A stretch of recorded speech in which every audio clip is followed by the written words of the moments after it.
ভাই বোন যখন একসাথে কথা বলে তখন আল্লাহ দাঁড়ান দাঁড়ান দাঁড়ান দাঁড়ান, ভিডিওটি ধাক্কা দেবেন না।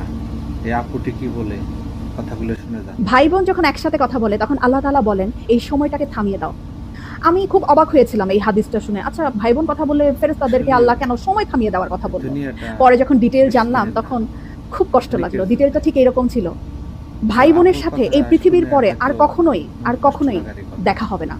হাসরের ময়দানে না, আখিরাতে না, কিয়ামতের পরে না, জান্নাতে তবু না, বাস্তব, জাহান্নামে না, কোথাও না। সত্য কথা। বাবা-মার সাথে দেখা হওয়ার কিছুটা সম্ভাবনা হলেও। আছে। স্বামী-স্ত্রীর সাথেও দেখা হওয়ার এটাই সম্ভাবনা হচ্ছে আছে। দুনিয়া। ছেলে মেয়ের সাথেও দেখা হওয়ার সম্ভাবনা আছে। কিন্তু ভাই বোনের সাথে সম্পর্ক শুধুমাত্র এই পৃথিবী পর্যন্তই।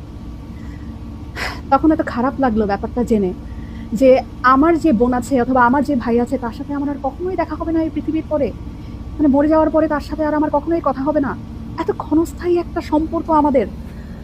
যারা সম্পত্তি নিয়ে ঝামেলা করে ভাই বোনের সাথে কথা বলে না, যারা অনেক ঝগড়া বিবাদের কারণে ভাই বোনদের সাথে কথা বলা বন্ধ করে দেয়, তারা না করেন না এই ব্যাপারটা।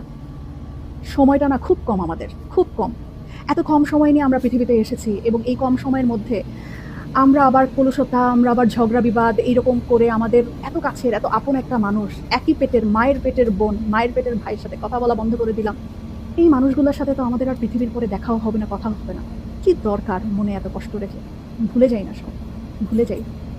অল্প একটু সময়ের ব্যবধান, তারপরে সব নাই, শেষ।